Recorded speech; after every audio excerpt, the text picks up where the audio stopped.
మాజీ మంత్రి రోజా మళ్లీ బ్యాక్ టు పెవిలియన్ అంటున్నారా?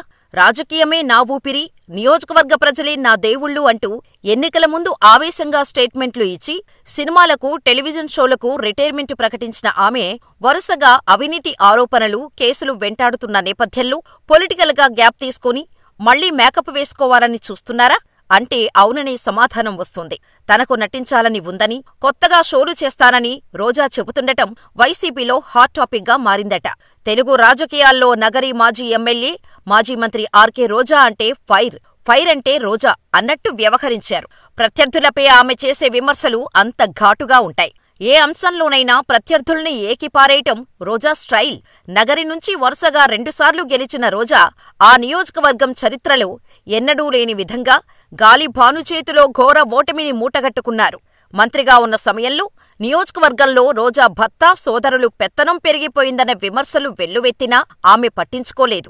చంద్రబాబు, లోకేష్, పవన్లపై మితిమీరిన విమర్శలు, సొంత పార్టీలో వ్యతిరేక కుంపటి, మంత్రి అయ్యాక హంగు ఆర్భాటం, విలాసవంతమైన జీవితం, విదేశీ ప్రయాణాలు ఇవే రోజాకు ప్రస్తుతం శాపాలుగా మారాయి. ఆ ప్రభావంతో గత ఎన్నికలలో సుమారు 45,000 ఓట్లతో ఓడిపోయారు. ఎన్నికల ఫలితాల తర్వాత ఏపీఐసీసీ చైర్మన్గా, మంత్రిగా రోజా చేసిన అక్రమాలతో పాటు నియోజకవర్గంపై జరిగిన అవినీతిపై విచారణ కోరుతూ పెద్ద ఎత్తున కూటమి నేతలు సీఐడీకు ఫిర్యాదు చేశారు.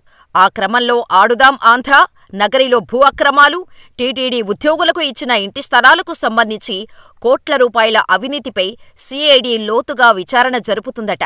ఆ ప్రభావంతో ఎన్నికల తర్వాత అప్పుడప్పుడు తిరుపతి జిల్లాలో తలుక్కుమన్న రోజా గత కొంతకాలంగా అసలు ఇటువైపు చూడటమే మానేశారు. ఆమె చెన్నై, హైదరాబాదులోనే ఎక్కువగా ఉంటున్నారు. సీఐడీ విచారణలతో రాజకీయంగా ఇబ్బందులు తప్పదని ఫిక్స్ అయిన ఆమె ఇప్పుడు రూటు మార్చినట్టు టాక్ నడుస్తోంది. రోజా ఓడిపోయాక గతంలోలా పెద్దగా వాయిస్ వినిపించటం లేదు. అప్పుడప్పుడు ఏపీ ప్రభుత్వాన్ని విమర్శిస్తూ ఎక్స్ వేదికగా మాత్రమే పోస్టులు పెడుతూ ఉనికి చాటుకునే ప్రయత్నం చేస్తున్నారు. ఆ క్రమంలో రుషికొండ ప్యాలెస్ నిర్మాణానికి సంబంధించి రోజా పెట్టిన ట్వీట్పై నగరి ఎమ్మెల్యే గాలి భానుప్రకాష్ ఘాటుగా స్పందించారు. నవ్విపోదురుగాక నాకేటి సిగ్గు అన్నట్టుంది మీ యవ్వారం. ముందు ఆ ప్యాలెస్కు మీ బెంజుకారుకు ఉన్న సంబంధమేంటో బయటపెట్టానని భాను నిలదీయటం అప్పట్లో హాట్ టాపిక్ గా మారింది. రోజా బెంచ్ కారు ఎపిసోడ్ వైరల్గా మారటంతో లేనిపోని తలనొప్పులు ఎందుకని రోజా ట్వీట్స్ పెట్టడం కూడా తగ్గించేశారు. పార్టీ ఆదేశిస్తే తప్ప తనకు తానుగా బయటకు వచ్చి స్పందించటం మానేశారు. ట్వీట్లు సైతం పార్టీ పంపితే పెడుతూ సైలెంట్గా ఉంటున్నారట.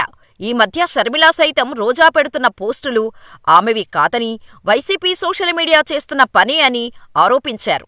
ఏది ఏమైనా మున్ముందు దూకుడుగా వెళితే ఇబ్బందులు అని తెలిసే రోజా మౌనంగా ఉంటున్నారనే టాక్ వైసీపీలో నడుస్తోంది. అందుకే పొలిటికల్ హీటు నుండి తప్పించుకోవటానికి సినిమాల వైపు చూస్తున్నారట రోజా. తాను క్యారెక్టర్ రోల్స్ చేయటానికి రెడీ అంటూ తన టీం ద్వారా టాలీవుడ్లోని పలువురు దర్శకులకు, తమిళ సినిమా నిర్మాతలకు సంకేతాలు పంపిస్తున్నారట. నిజానికి రాజకీయాల వల్ల సినిమాలకు గుడ్ బై చెప్పారు కానీ ఒకప్పుడు క్యారెక్టర్ రోల్స్తో టాలీవుడ్లో, టీవీ షోల్లో రోజా బిజీగానే ఉన్నారు. 2013లో ఆమె టాలీవుడ్కి గుడ్ బై చెప్పారు. అప్పటి నుండి ఫుల్ టైం రాజకీయాల్లో బిజీగా ఉన్నారు. కానీ బుల్లితెరపై Jabardasth, extra Jabardasth, Sridevi drama company వంటి షోలు, పలు ఫెస్టివల్ ఈవెంట్స్లో మాత్రం పాల్గొంటూ వచ్చారు. మంత్రి పదవి వచ్చిన తర్వాత బుల్లితెరకు కూడా బై బై చెప్పేశారు.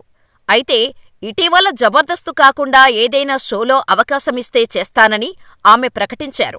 మొన్నీ మధ్య కేసీఆర్ అనే సినిమా ప్రీ రిలీజ్ ఫంక్షన్కి గెస్టుగా రావటం, పుష్ప సినిమాను అద్భుతంగా ఉందంటూ పొగడటం లాంటివి స్క్రీన్పై రీ ఎంట్రీ ఇవ్వటానికే అంటున్నారు. అయితే ఇప్పుడున్న పరిస్థితుల్లో ఆమెకు అవకాశాలు ఎంతవరకు వస్తాయో అనేది డౌటే అన్న అభిప్రాయం వ్యక్తమవుతుంది. డిప్యూటీ సీఎంగా పవన్ ఉండటం, తాజాగా నాగబాబుకు మంత్రిగా అవకాశం రావటంతో చిరంజీవి నుండి పవన్ వరకు అందరిపైనా తీవ్రస్థాయి విమర్శలు చేసిన రోజాకు సినిమా ఇండస్ట్రీ నుంచి ఏ మేరకు మద్దతు లభిస్తుంది అన్నది అనుమానంగానే మారింది. మరి టాలీవుడ్లో తిరిగి మేకప్ వేసుకోవాలనుకుంటున్న రోజా కోరిక తీరకపోతే ఆమె తమిళ ఇండస్ట్రీకి షిఫ్ట్ అయిపోతారా అన్నది కూడా ఆసక్తికరంగా మారింది.